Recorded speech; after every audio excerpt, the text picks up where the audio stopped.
যেখানে সামনে দিকে আব্রাহা বাহিনী হাতি বাহিনী যেতে পারে না, ওই নূর হচ্ছে নূরে মুহাম্মদী সাল্লাল্লাহু আলাইহি ওয়াসাল্লাম।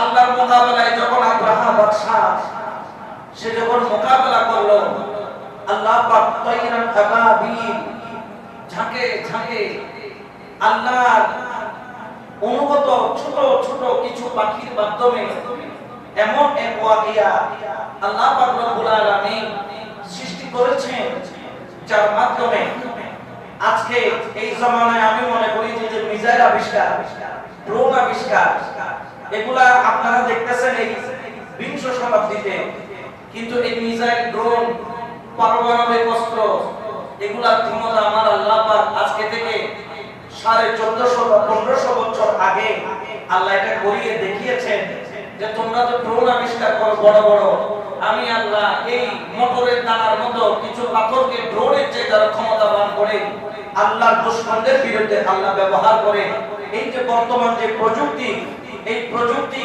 আল্লাহ পাক রব্বুল আলামিন আমাদেরকে মুসলমানদেরকে আরো আগে জানিয়ে দিয়েছেন। সুবহানাল্লাহ। কিন্তু আমরা তো যারা মুসলমান আমরা শুধু গরু গোশত খেতে পছন্দ করি, মজার মজার কোরআন মাছ খেতে পছন্দ করি, কিন্তু তথ্য প্রযুক্তি নিয়ে আমাদের কোনো গবেষণা নাই এবং আমাদেরকে অন্ধ করে রেখেছেন। আমাদের কাছে টাকার অভাব নাই। সৌদিয়া বলেন, কুয়েত বলেন, কাতার বলেন, আরব মিডল ইস্ট কান্ট্রিগুলা আপনি দেখেন তাদের কাছে ট্রিলিয়ন ট্রিলিয়ন এত পরিমাণ টাকা আছে। আমেরিকা জানে যে তোমরা টাকা থাকো কিন্তু তোমরা গবেষণা করিও না, তোমরা প্রযুক্তি উন্মোচন করিও না, কারণ এই প্রযুক্তি যদি উন্মোচন করো তাহলে আল্লাহর বিরোধী শক্তিরা পরাজিত হতে বাধ্য।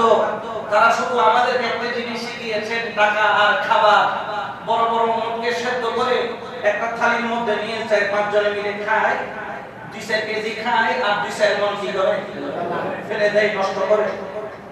এগুলো আমাদেরকে শিক্ষা দিয়েছেন। আর ওই আরবের মধ্যে তাদের শুধু একটি পাওয়ার আছে, শুধু বিয়ে করার পাওয়ার। 30টা 40টা শুধু বিয়ে করবে, কয় নাম্বার কয়টা সন্তান আছে নিজের কোনো খোঁজ খবর। কিন্তু আল্লাহর বিরুদ্ধে যখন শক্তি দাঁড়িয়ে যায় তখন আল্লাহর পক্ষ থেকে যে আল্লাহ পাক রব্বুল আলামিন আমাদেরকে প্রযুক্তির উপর নির্ভর হতে বলেছেন, এই প্রযুক্তিটা আমরা অবশ্যই প্রযুক্তি আমরা ব্যবহার করব, কিন্তু ভরসা থাকবে কার উপর? আল্লাহর উপর। কিন্তু প্রযুক্তির প্রয়োজন আছে। পুরা আরব বিশ্ব মিলে ইসরায়েলের বিরুদ্ধে 6 দিন টিকতে পারে নাই। 6 দিনের মধ্যে পুরা আরব বিশ্বকে তছনছ করে দিয়েছে।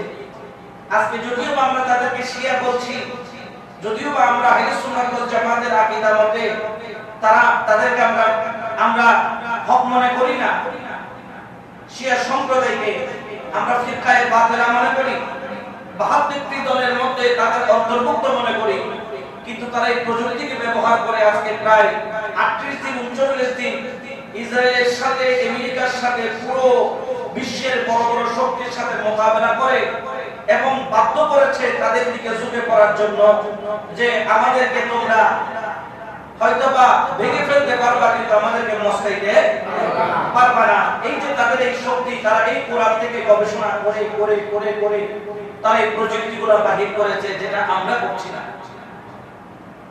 আল্লাহ পাক রব্বুল আলামিন আহকামুল হাকিমিন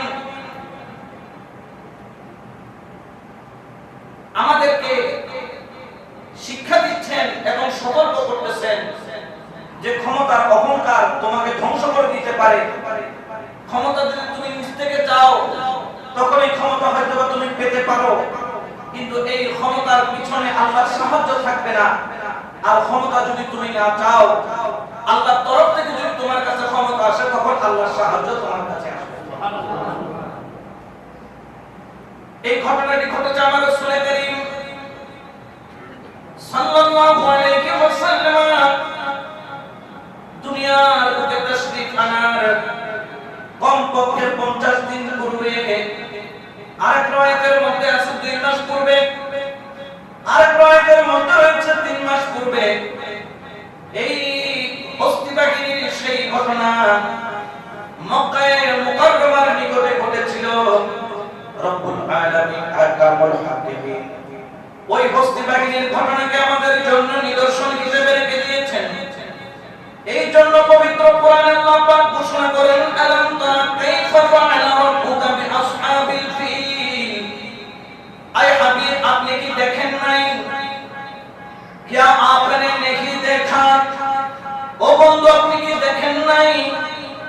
এটার অর্থ হলো নিশ্চয়ই আপনি দেখেছেন, আমি আল্লাহ আপনাকে দেখিয়েছি। সুবহানাল্লাহ বলেন।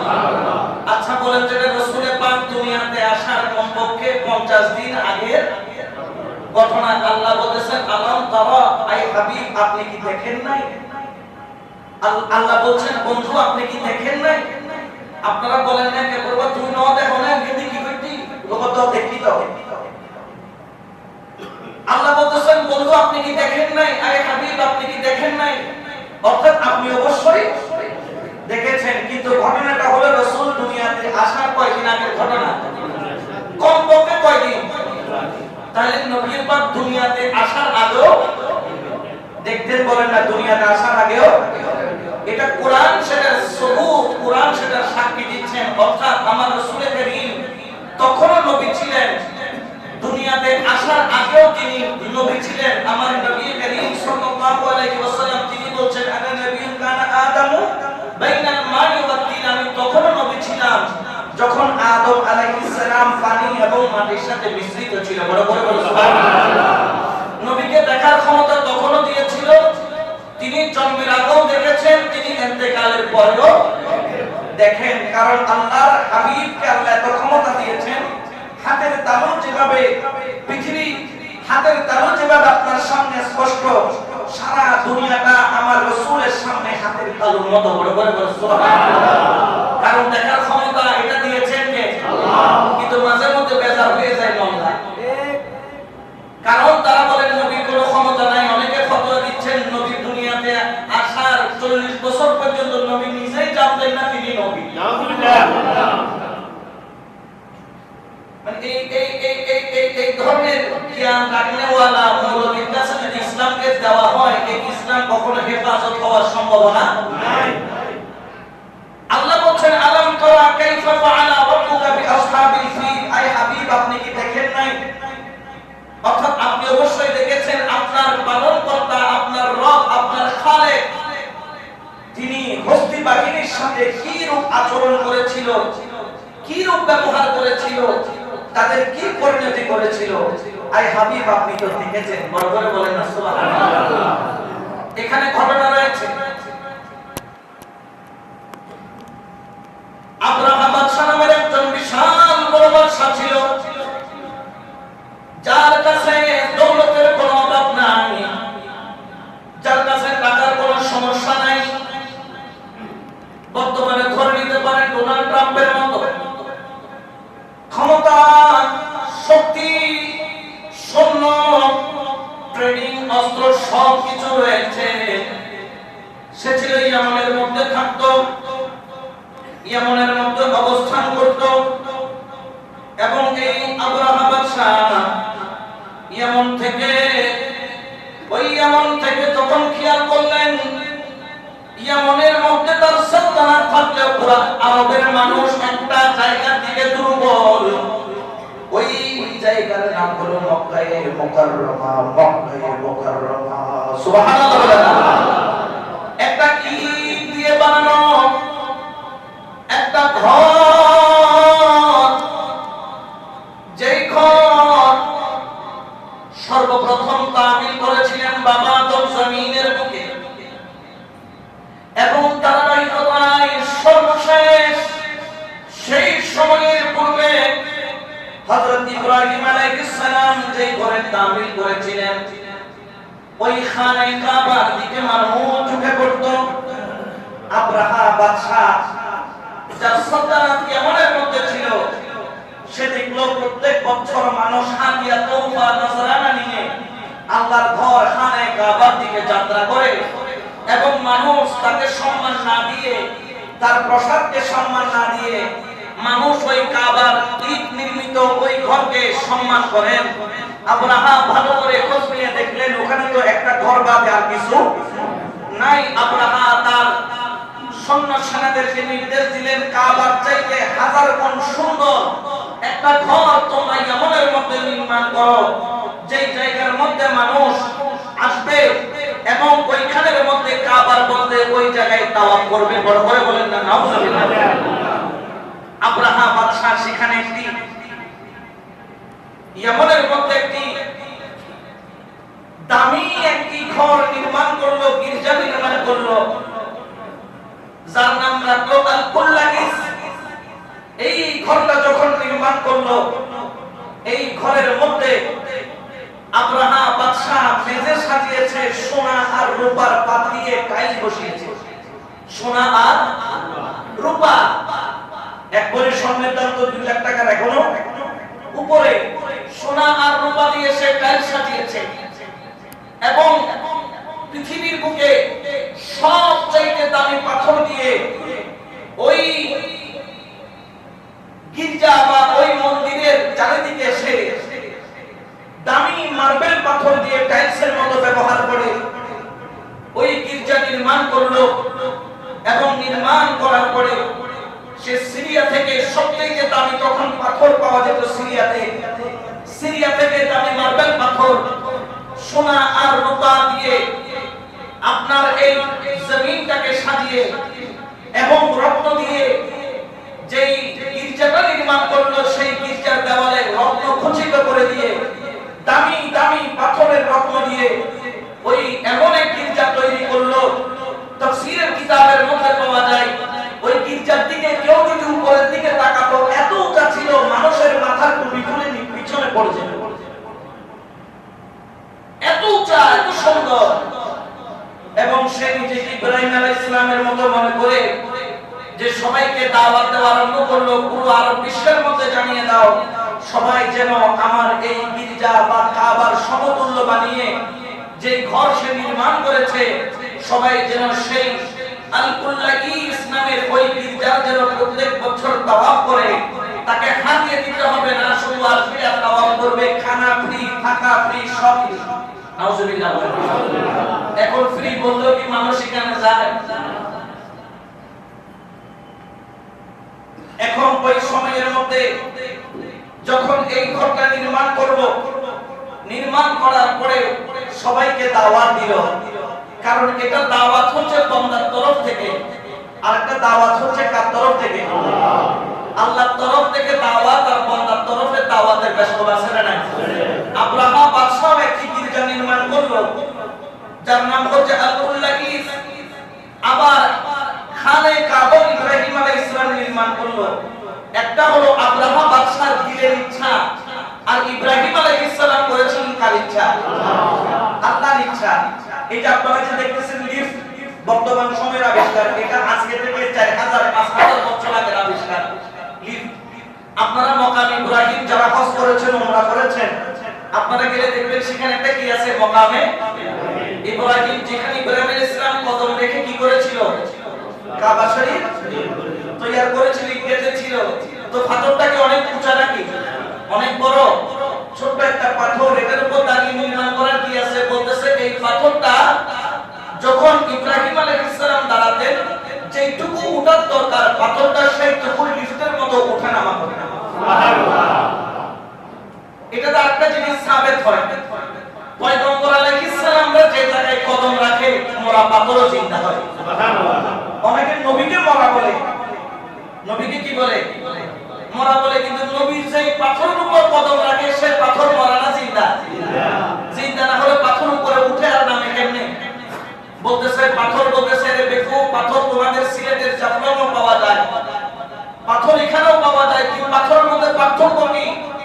বলতে সিলেটের পাথরটাও পাথর, আবার মকাম ইব্রাহিমের ওটাও পাথর। দুই পাথরের মধ্যে পার্থক্য হলো এই পাথরের মধ্যে বান্দার পা লেগেছে, আর ওই মকাম ইব্রাহিম নামের পাথরের মধ্যে ইব্রাহিম আলাইহিস সালামের পা লেগেছে।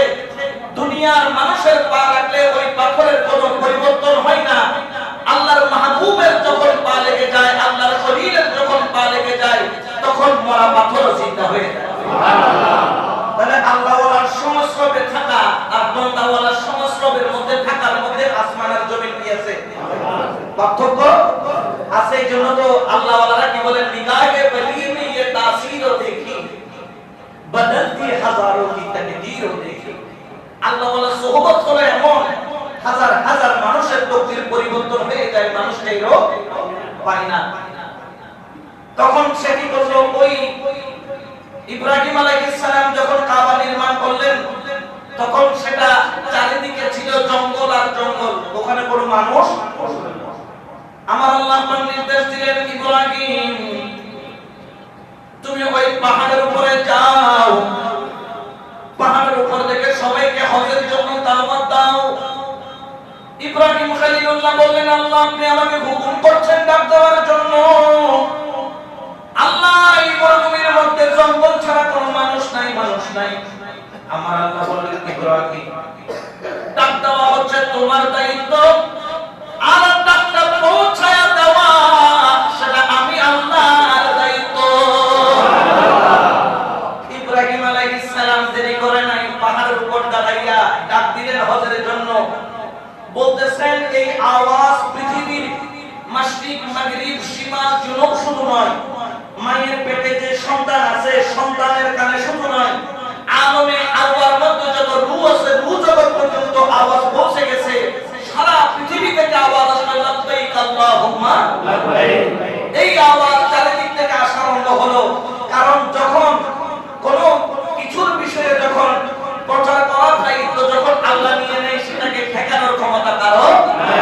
আর যখন বন্দা নেই, তখন সেখানে পদে পদে পদে পদে কি আসে? বাধা আসে। আব্রাহাম মনে করলো যে আমিও ডাক দিব, সবাই চলে আসবে, কিন্তু আসার পরে লক্ষণ নাই। দেখে তার ওই ঘর যে সেই আপনার বিশাল বড় আল-কুল্লা ইসলামের যে গির্জা নির্মাণ করেছে, ফ্রি খাইতেও কেউ আসে না। দেখুন অনেকে দাওয়াত দিলে মানুষ যায় না, কিন্তু মাইজবান্ডার গিয়ে শের বাংলার দরবারে গিয়ে মাটিতে বসে ডাইলে চলে খিচুড়ি পাইলে খাই, না পাইলেও কোনো অভিযোগ মানুষ চলে যায়। কেন যায়? কারণ একটা হচ্ছে বন্দার দেওয়া ইন্তজাম, আর একটা হচ্ছে আল্লাহর করিয়ে দেওয়া ইন্তজাম। দুইটার মধ্যে কি থাকে? পার্থক্য থাকে। এখন আব্রাহা বাদশা ডাক দিয়েছে যে কেউ আসে না, বরঞ্চ আরবের মধ্যে মানুষ ক্ষুব্ধ হয়ে গেল। সে আল্লাহর মোকাবেলায় গির্জা তৈরি করে আল্লাহর এই ঘরকে, আল্লাহর এই নিদর্শনকে, আল্লাহর এই কাবাকে অসম্মান করেছে। আরবের মধ্যে একদল যুবক তারা মনে মনে নিয়ত করলো, কেউ বলছেন একজন, কেউ বলছেন একদল। বনু কেনানা গোত্রের এক যুবক সে মনে মনে নিয়ত করলো, আমি ওই আব্রাহা বাদশার বানানো কাবার মধ্যে যাব, যাইয়া এই কাবার যত ধরনের সত্যানাশ করা যায় সব আমি করব। আব্রাহা বাদশার কাছে গেলেন, বললেন আমি আপনার ওই কাবাটাকে তাওয়াফ করতে আসছি, দেখতে আসছি, ঘুরতে আসছি, আমি আপনার ওই কাবা আল-কুল্লা ইসের মধ্যে একটু তাওয়াফ করব।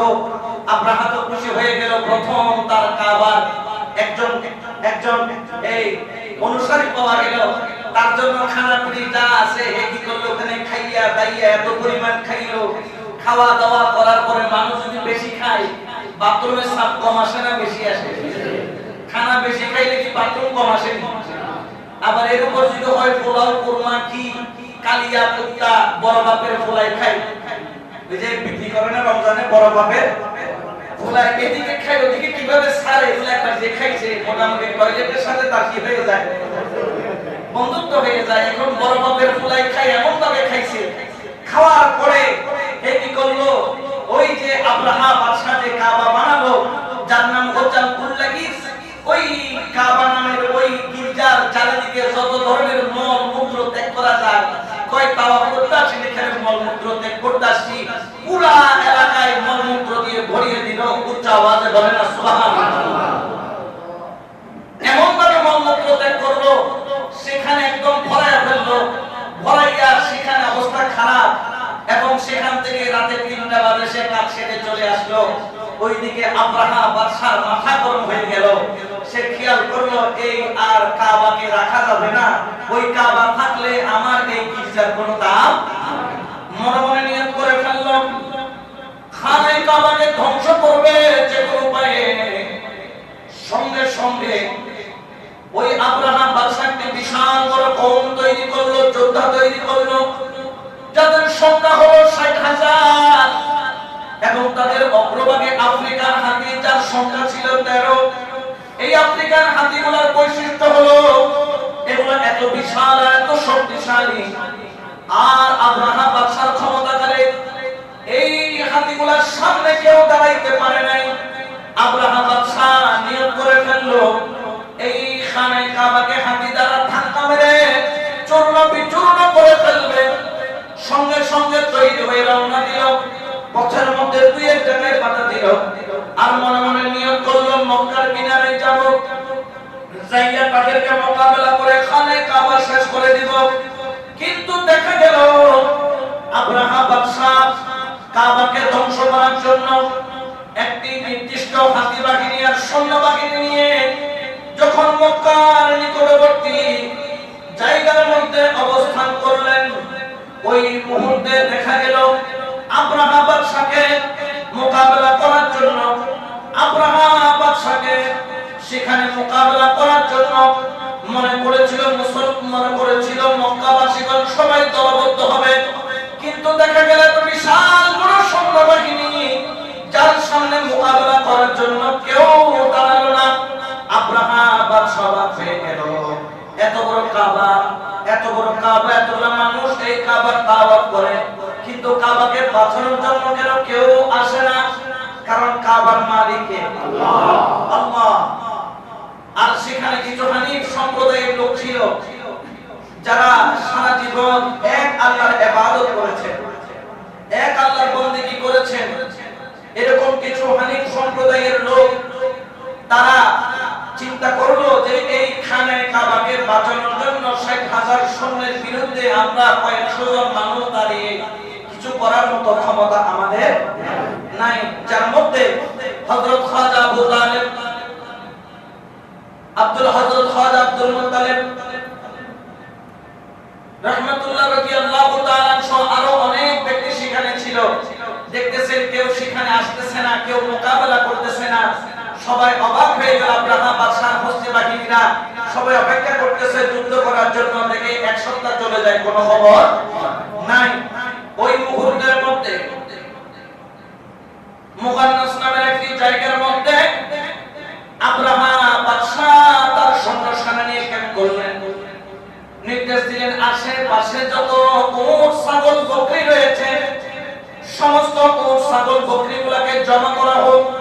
অন্তত পক্ষে উট ছাগল বকরিগুলো যদি আমি ধরে নিয়ে আসি, এগুলার জন্য হলো আমার সাথে কি করবে? মোকাবেলা করবে। এখন সব ধরে নিয়ে আসলো। ধরে আনার পরে হযরত খাজা আব্দুল মুত্তালিব রাদিয়াল্লাহু তাআলা সহ আরো যারা আছেন প্রত্যেকের এই উট বকরি সকল ধরে আনার পরে সবাই চিন্তার মধ্যে পড়লেন, আমাদের উট বকরিগুলো তো ধরে নেওয়া হলো। আব্রাহা বাদশা খবর দিলেন, তোমাদের মধ্যে কেউ নেতা থাকলে আমার সাথে কথা বলতে বলো। তখন সবাই মিলে হযরত আব্দুল মুত্তালিব রাদিয়াল্লাহু তাআলা তাকে নির্ধারণ করলেন, আপনি আমাদের সরদার, এই কাবার চাবি আপনার হাতে, আপনি ওনার সাথে গিয়ে কথা বলেন। তিনি সেখানে সবার সম্মতিক্রমে আব্রাহা বাদশার সাথে কথা বলার জন্য মুকান্নাস নামের জায়গার মধ্যে যখন রওনা দিলেন, মুফাসসিরিন কিরামগণ বলেন আব্রাহা বাদশা হযরত খাজা আব্দুল মুত্তালিবকে অসংখ্য পরিমাণ সম্মান দিয়েছিলেন। বড় করে বলুন সুবহানাল্লাহ। এখন শত্রুকে এত সম্মান কেন দিচ্ছে, এটা একটা জানার বিষয় আছে না? ডোনাল্ড ট্রাম্প এই যে ইরানে মারতেছে, কারোকে সম্মান দিয়ে কথা বলতেছে, বলে একদিন সময় দিলাম, 2 দিন সময় দিলাম, 10 দিন সময় দিলাম, পুরাই ফেলবো, কেটে ফেলবো, ধমকি দিতেছে। কিন্তু এখানে আব্রাহা বাদশার সম্মান দিতেছে, কারণ কি? মুফাসসিরিন কিরামগণ বলেন যে যখন হযরত খাজা আব্দুল মুত্তালিব যখন আব্রাহা বাদশার নিকট আসতেছে, হাতিগুলা ওই বাদশার বাইরে, প্রাসাদের বাইরে যেখানে তাবু গেড়েছে তাবুর বাইরে সাজানো ছিল। আর যখন হযরত খাজা আব্দুল মুত্তালিব রাদিয়াল্লাহু তাআলা তিনি যখন হেঁটে যাচ্ছে, অটোমেটিক হাতিগুলা ওনার সামনে মাথা নত করে, সুর নত করে ওনাকে সম্মান জানাচ্ছেন। বড় করে বলুন সুবহানাল্লাহ। ওনাকে সম্মান জানাচ্ছেন। এই সম্মান থেকে আব্রাহা বাদশা তখ্ত থেকে নেমে গেলেন। তখ্ত থেকে নেমে হযরত খাজা আব্দুল মুত্তালিব রাদিয়াল্লাহু তাআলা ওনার সামনে গিয়ে মাটির মধ্যে বসে পড়লেন এবং ওনার সাথে কথা বলা আরম্ভ করলেন। আদবের সাথে, ভক্তির সাথে। বুঝতে পারলেন বাদশা তো যেহেতু হাইওয়ান, যেগুলো চতুষ্পদ জন্তু, সেগুলো যদি তাকে সম্মান করে, আমি বাদশার উচিত তাকে কি করা? সম্মান করা। এখন আব্রাহা বাদশা বলেন, আপনি আমার সাথে কথা বলতে আসছেন, বলেন। বলে কথাবার্তা এত বেশি নাই, আমার ওট ছাগলগুলো আপনি নিয়ে গেছেন, আমার ওট ছাগলগুলো আমাকে কি দেন, ফেরত দেন, আমি আমার ওট ছাগল নিয়ে চলে যাব, আমাদের কওমের ওট ছাগলগুলো সহ ফেরত দেন। বলতেছেন আমি মনে করছিলাম আপনি অতীব সাহসী ব্যক্তি, আপনি অতীব সাহসী ব্যক্তি, আপনার চেহারা সুন্দর, আপনাকে হাতি পর্যন্ত সম্মান করছে, আপনি আসছেন আমি মনে করছি আমার সাথে কাবাকে বাঁচানোর জন্য, কথা বলার জন্য, আপনি দেখতেছি ওট ছাগল বাঁচাইতে ব্যস্ত, আপনি কিরকম নেতা? তখন হযরত খাজা আব্দুল মুত্তালিব রাদিয়াল্লাহু তাআলা তিনি বলতেছেন আমি ওট ছাগলের মালিক, এজন্য এগুলাকে বাঁচানোর জন্য বা এগুলাকে নেওয়ার জন্য আমি আসছি। কাবার একজন মালিক আছে, ওই মালিককে বলে লা ইলাহা ইল্লাল্লাহ। কাবার একজন মালিক আছেন, উনি ওনার ঘরকে রক্ষা করবেন, এটার জন্য উনি আছেন কাফি, উনি যথেষ্ট। তখন আব্রাহা বাদশা বললেন তাহলে আপনার সাথে আমার চুক্তি হলো, আমি কাবাকে ধ্বংস করব, আপনারা কেউ আসবেন না, আমরা আপনার কোনো ক্ষতি করব না, আপনাদের কওমের কোনো ক্ষতি করব না। বললেন তোমার যা মন চায় তুমি করো, তবে আমি খাজা আব্দুল মুত্তালিবের বিশ্বাস আমার আল্লাহ এটা যেমন তেমন কোন আল্লাহ নয়, যিনি নমরুদকে মশা দিয়ে শেষ করতে পারে, তোমারও একটা না একটা ব্যবস্থা তিনি করবেন। উচ্চ আওয়াজে বলেন সুবহানাল্লাহ। এই কথা বলার পরে তিনি ওট ছাগলগুলো নিয়ে চলে গেলেন। যাওয়ার পরে সবাইকে ডাকলেন, চলো আমরা কাবা শরীফকে রক্ষা করার মতো যোগ্যতা ক্ষমতা অস্ত্র শস্ত্র কামানগুলো আমাদের কাছে নেই, আল্লাহর উপর ভরসা রয়েছে, আমরা পাহাড়ের মধ্যে অবস্থান করব। সেখানে সবাই মিলে হযরত খাজা আব্দুল মুত্তালিব রাদিয়াল্লাহু তাআলা তিনি সহ হাত তুলে দেন, আল্লাহ ও মাওলা, মনটা চাইতেছে না তোমার ঘরটাকে ছেড়ে চলে যেতে, কিন্তু মাওলা আমরা নিরুপায়, আমরা অল্প কয়েকজন ৬০,০০০-এর মোকাবেলায় দাঁড়ানোর মতো যোগ্যতা ক্ষমতা আমাদের নাই। আল্লাহ এই কাবা আমার বিশ্বাস আব্রাহা বাদশার ভাঙার কোনো ক্ষমতা নাই। আল্লাহ আমি আমার সম্পদগুলো নিয়ে চলে যাচ্ছি, আল্লাহ তোমার ঘরের জিম্মেদার তোমাকে রেখে গেলাম, ভরসা তোমার উপর করলাম। আল্লাহর উপর ভরসা করে সেখানে দোয়া করে মুনাজাত করে চোখের পানি ছেড়ে পাহাড়ের উপরে চলে গেল। ওইদিকে আব্রাহা বাদশাহ সৈন্য সামন্ত নিয়ে রওনা দিলেন। আর যখন রওনা দিলেন, রওনা দেওয়ার পরে তিনি তত সৈন্য বাহিনী আছে সেগুলোকে পিছনে দিলেন, হস্তি বাহিনীকে সামনে দিলেন।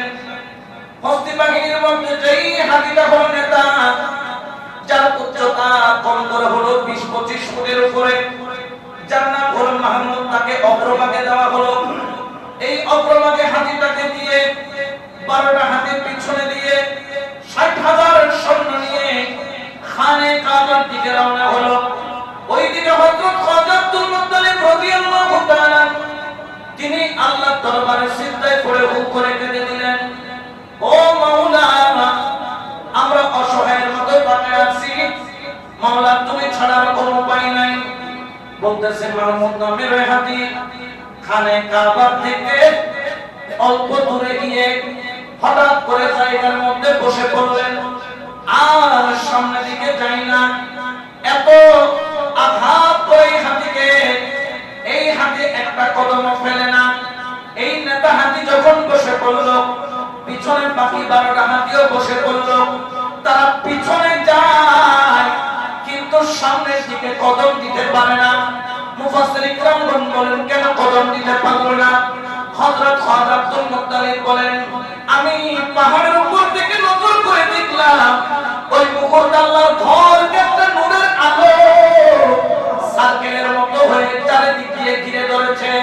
ওই নূরের আলোর বেষ্টনী ভেদ করার মধ্যে নাই। মুফাসসিরিন কিরামগণ বলেন এই নূর কোন নূর? অনেকে বলতেছেন এই নূর কোন সাধারণ নূর নয়, এই নূর হচ্ছে নূরে মুহাম্মাদী সাল্লাল্লাহু আলাইহি ওয়াসাল্লাম। বলে বলেন সুবহানাল্লাহ। এই জন্য বলছেন আলাম তারা, আপনি কি দেখেন নাই? কাইফা ফাআলা রাব্বুকা বিআসহাবিল ফিল, আসহাবে ফিলের সাথে কেমন করেছে আপনি কি দেখেন নাই? দেখলো কিভাবে? এইভাবে দেখেছে। অনেকে বলছেন ওই নূর যেটা খানে কাবাকে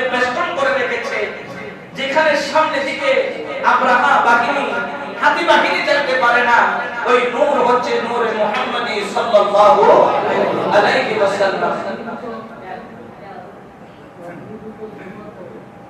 এইজন্য খেয়াল রাখবেন, যখন আপনি নিজের উপর ভরসা করবেন কোনো কিছু রক্ষা করা আপনার দ্বারা সম্ভব।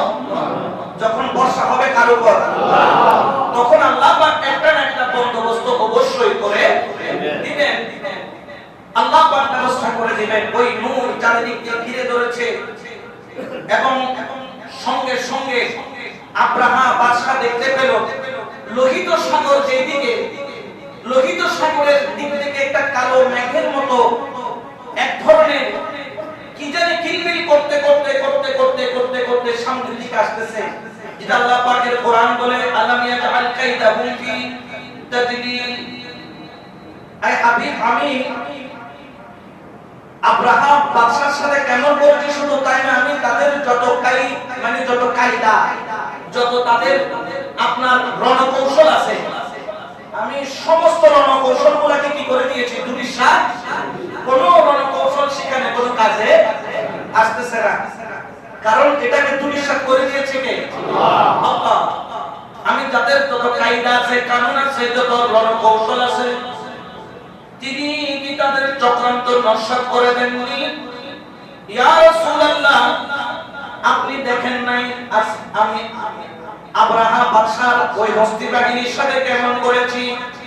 আমি কি তাদের সমস্ত পরিকল্পনাকে নস্যাৎ করে দেই নাই? ওয়া আরসালা আলাইহিম তায়রুন আবাবিল। কেমন করে নস্যাৎ করেছেন? বলতেছে আমি তাদেরকে তায়রুন আবাবিল, যাকে যাকে আমি আল্লাহ ড্রোন প্রেরণ করেছি। কি প্রেরণ করেছি? ড্রোন। যাকে যাকে ড্রোন। ড্রোনগুলোর মধ্যে তিনটা অস্ত্র আছে। কয়টা?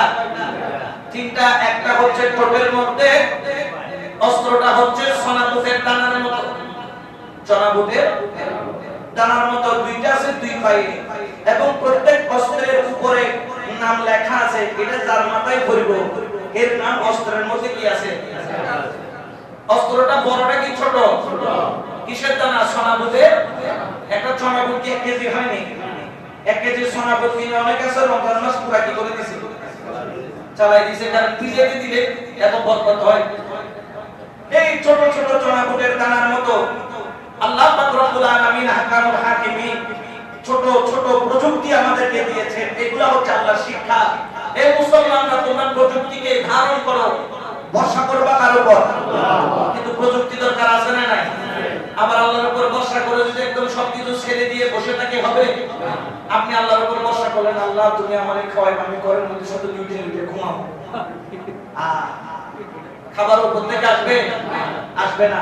আপনাকে এটার জন্য কি করতে হবে? পরিশ্রম করতে হবে। রিজিকের মালিক কে? আল্লাহ।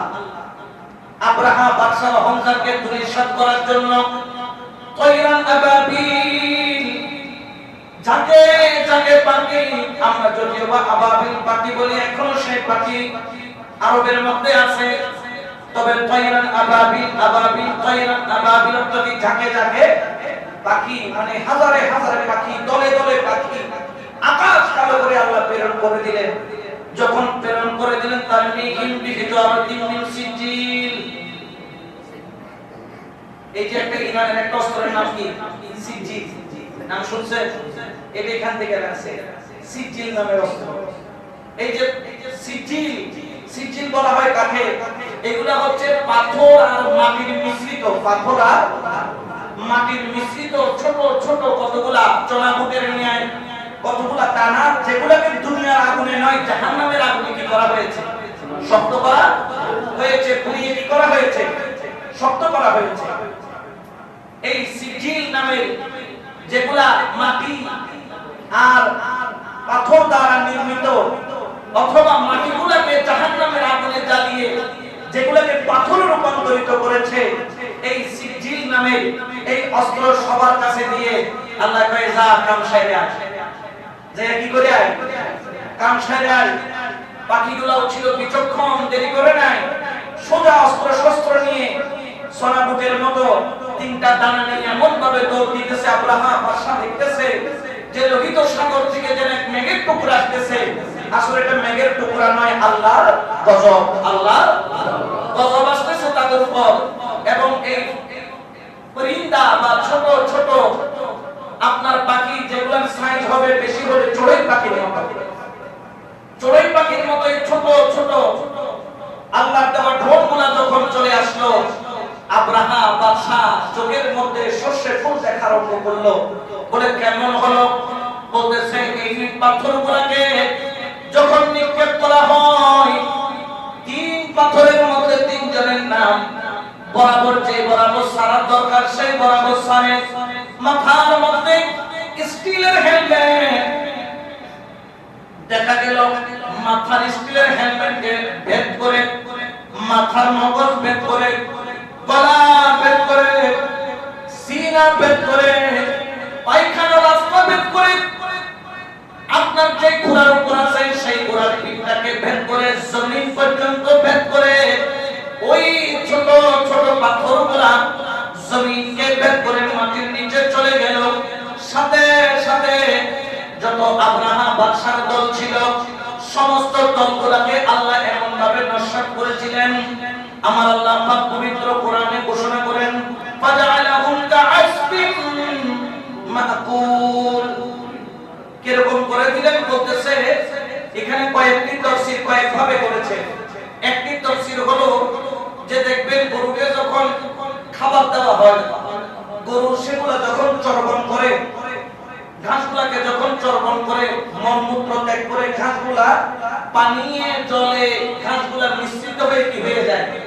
দেখেন না যে যখন গরু যখন নরম পায়খানা করে এগুলো ছড়ায় পড়ে না, ঠিক সেরকম তারা বিক্ষিপ্ত হয়ে চর্বিত গরুর কোন ঘাসের চর্বিত বস্তুর মতো তারা জমিনের মধ্যে পড়ে আসলো। অথবা গরু খাওয়ার পরে কিছু খড়কুটায় দিক সেদিক থাকে, ছড়িয়ে থাকে, ওইভাবে তারা ছড়িয়ে পড়লো। অথবা তাফসীর করতেছে যে শীতকাল আসলে যত গাছের সবুজ পাতা আছে সব সবুজ পাতা কি হয়ে যায়, শুকিয়ে যায়। শুকানোর পরে আস্তে আস্তে কি হয়ে যায়, পড়ে জমিনের মধ্যে কি হয়ে থাকে, পড়ে বিছায়া থাকে। আমরা যখন হাঁটি মসমস কি হয়, আওয়াজ হয়। বলতেছে যে শীতকালে গাছ থেকে পাতা ঝরলে যেভাবে জমিনের মধ্যে পড়ে থাকে তাদের অবস্থা সেরকম হয়ে গেল, কোন শব্দ না, একদম নিস্তব্ধ হয়ে পড়ে গেল। জমিনের মধ্যে তারা পড়ে রইল। আব্রাহা বাহিনীর ৬০,০০০ সৈন্য, ১৩টা হাতি সহ যারা ছিল সবাই শেষ। কিন্তু আল্লাহ আব্রাহা বাদশাকে মানলেন না। আব্রাহা বাদশাকে শিক্ষার জন্য রেখে দিলেন। সে খালি পায়ে সেখান থেকে পলায়ন করলো। পলায়ন করতে করতে দৌড়াইতে দৌড়াইতে এমন পর্যন্ত গেল, কিন্তু দেখা গেল যতই এমনের কাছে যায় শরীরের পচা দুর্গন্ধ বেড়ে যায়। যেই রকম পারমাণবিক অস্ত্র মারলে রেডিয়েশনের কারণে শরীরের মাংস ঝরে যায়, যেই রকম চামড়া ঝরে যায়, যেই রকম হাড্ডি থেকে গোশত ঝরে যায়, আব্রাহা বাদশা যখন ইয়ামনের দিকে রওনা দিলেন, এক ধরনের রেডিয়েশন তার শরীরকে পচানো আরম্ভ করলো। পচাইতে পচাইতে ইয়ামনের সানা প্রসাদ পর্যন্ত তাকে পৌঁছালেন এবং সেখানে পৌঁছানোর পরে সেই জায়গার মধ্যে আব্রাহা বাদশাও সেখানে জাহান্নামী হয়ে গেলেন। আল্লাহ তুমি তাকে বাঁচিয়ে রাখলে কেন? এতক্ষণ পর্যন্ত আল্লাহ বুঝাইতে চাইলেন জগৎবাসীকে শিক্ষা দিচ্ছি তাকে এমন পর্যন্ত হাঁটাই নিয়া সারা পৃথিবীবাসীকে জানিয়ে দিলাম আল্লাহর মোকাবেলায় টিকে থাকার মতো ক্ষমতা পৃথিবীর কোন শক্তি নাই, ঠিক কি না? এই জন্য আল্লাহর মোকাবেলায় যাওয়ার কোন চিন্তা করার, আল্লাহর মোকাবেলায় যাওয়ার কোন শক্তি পৃথিবীর বুকে কারো চিন্তা করার সুযোগ নাই। আল্লাহ পাক রব্বুল আলামিন এমন ভাবে তাদেরকে জমিনের মধ্যে মিটিয়ে দিলেন, এমন ভাবে তাদেরকে জমিনের মধ্যে মিসমার করে দিলেন। এই জমিনের মধ্যে সেই দিন থেকে আজ পর্যন্ত এটা উদাহরণ স্বরূপ হয়ে থাকলো। আল্লাহ পাক সেটা সূরা ফিল নাযিল করে আমাদেরকে জানিয়ে দিলেন, এই দুনিয়ার মানুষ এখান থেকে শিক্ষা নাও। শিক্ষা, এক নম্বর, তুমি ক্ষমতার অহংকার করিও, কারণ তোমার ক্ষমতা অহংকার যদি চলে আসে তোমার ক্ষমতা চাইতে 2 মিনিট সময় লাগবে। দ্বিতীয় নম্বর, নিজের উপর ভরসা না, আল্লাহর উপর ভরসা। আল্লাহর উপর ভরসা। হযরত খাজা আব্দুল মুত্তালিব রাদিয়াল্লাহু তাআলা তিনি ভরসা করেছেন কার উপর? আল্লাহর উপর ভরসা করেছেন। তিনি ভরসা করেছেন আল্লাহর উপর, বিশ্বাস করেছেন আল্লাহর উপর। আল্লাহ তুমি চাইলে রক্ষা পাবো, তুমি না চাইলে রক্ষা পাবো না। আর এই সেখানে ফরিয়াদ করেছিল, আল্লাহ তুমি যদি চাও যে কিয়ামত পর্যন্ত তোমার এই ঘরে তাওয়াক্কারী থাকো, তাহলে তোমার এই ঘরকে রক্ষা তুমিই করবা। অর্থাৎ একটা জিনিস শিক্ষা হলো যে ধর্মকে আমাদের জ্ঞান দিয়ে টিকিয়ে রাখা সম্ভব নয় যতক্ষণ আল্লাহর সাহায্য না আসে। অনেকে ইসলামকে হেফাজত করার জন্য তৈরি হয়ে যায়। হ্যাঁ, ইসলামকে হেফাজত করার ক্ষমতা কারো নাই। ইসলামকে হেফাজত করেন কে? আল্লাহ। আল্লাহই করবেন হেফাজত। ঈদ গাজার মধ্যে এত বোম মারছে, এত বোম মারার পরেও গাজার একটা মুসলমানকে কাফের বানাইতে পারছে? বোমের সাথে স্বামী উড়ে গেছে, ছেলে উড়ে গেছে, মা উড়ে গেছে, বাবা উড়ে গেছে, তারপরেও বর্ষা করছে কারো উপর? এখনো বলতেছে যে গাজার মাটি যদি তামাতামাও করে ফেলে গাজার মাটি ছেড়ে আমরা যাব না, ফিলিস্তিনের মাটি ছেড়ে আমরা যাব না। ভরসা করছেন কার উপর? এই জন্য আমাদের উচিত আমরা যেন কার উপর ভরসা করি, আল্লাহর উপর ভরসা করি, এবং আমাদেরকে চলতে হবে রাসূলুল্লাহর তরিকা অনুযায়ী। রাসূলুল্লাহর তরিকা আল্লাহকে পাবেন কোথায়? আল্লাহকে কি আপনি দেখছেন? এখানে আমরা আপনারা কি আল্লাহকে দেখছি? দেখি না। এটা আল্লাহকে পাবো কই? আল্লাহকে যদি আপনি পাইতে হয় রাসূলুল্লাহর তরিকায় চলতে হবে। যে রাসূলকে মানবে সে আল্লাহকেও পাবে, জান্নাতকেও পাবে। আর যে রাসূলুল্লাহর তরিকায় চলবে না সে আল্লাহকেও পাবে না, সে জান্নাতও পাবে না। এইজন্য আমাদেরকে খেয়াল রাখতে হবে আমাদের কথা যেন এমন না হয় যে রাসূলের পাক কষ্ট পায়, রাসূলের পাকের উপর আঘাত আসে।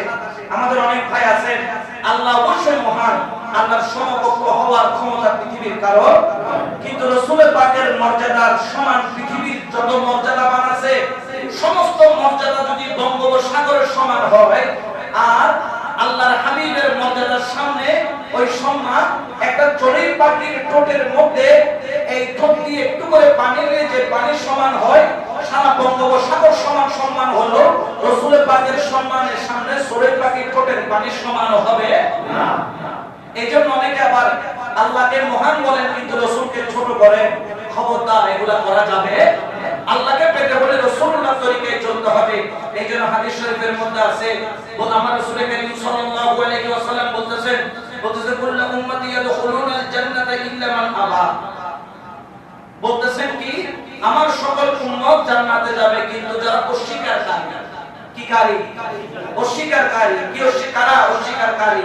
এটা রাসূল পাক সাল্লাল্লাহু আলাইহি ওয়াসাল্লাম বলতেছেন, নিজেই ঘোষণা করতেছেন, কিলা মান আবা ক্বালা আ'তানি দাখালাল জান্নাতা ওয়া মান আসানি ফাকাদ আবা। যেই ব্যক্তি আমি রাসূলকে অনুসরণ করলো সেই জান্নাতে যাবে, কিন্তু যেই ব্যক্তি আমি রাসূলকে কষ্ট দেয় সে কখনো জান্নাতে যাবে না। এইজন্য আমাদের এখানে অনেকে আছে রাসূল পাকের আব্বা আম্মাকে কাফের বলে না, বলে কি না? এটা রাসূল পাক অন্তরে কি পায়? কষ্ট পায়। রাসূলকে কষ্ট দেয়, রাসূলকে কি দেয়? কষ্ট দেয়। এই যে রাসূল পাকের অপিতামহ যিনি ছিলেন, দাদাজান যিনি ছিলেন, তিনি আল্লাহর ঘরে গিয়ে কার উপর ভরসা করেছেন? এগুলা কি এক আল্লাহর প্রতি বিশ্বাসের সনদ নয়, দলিল নয়? তিনাদেরকে আপনি যখন কাফের বলবেন তখন রাসূল কি পাবে? কষ্ট পাবে। আমার রাসূলের পাক বলতেছেন ওই ব্যক্তি জান্নাতে যাবে যে রাসূলকে অনুসরণ করবে, কিন্তু যে রাসূলকে কষ্ট দেয় এ যদি কপালের মধ্যে দুইটা কালো কালো দাগও করে থাকে সিজদা দিতে দিতে, আমার রাসূলের পাক সাল্লাল্লাহু আলাইহি ওয়াসাল্লাম বললেন আল্লাহ তোমাকে জান্নাত দিবে না যদি আমি রাসূল কি পাই? কষ্ট পাই। এইজন্য সুন্নিরা আল্লাহকেও সম্মান করার মতো করে রাসূলকেও ইজ্জত করার মতো এমন কোন কাজ করবেন না যেটা দ্বারা আমার রাসূলের পাক কষ্ট পায়। আল্লাহ পাক রব্বুল আলামিন আমাদেরকে আজকের আলোচনা থেকে শিক্ষা নিয়ে নিজেকে পরিবর্তন করে এক আল্লাহর বندگی করার আল্লাহ আমাদের তৌফিক মেহেরবানি দান করুন। আমিন।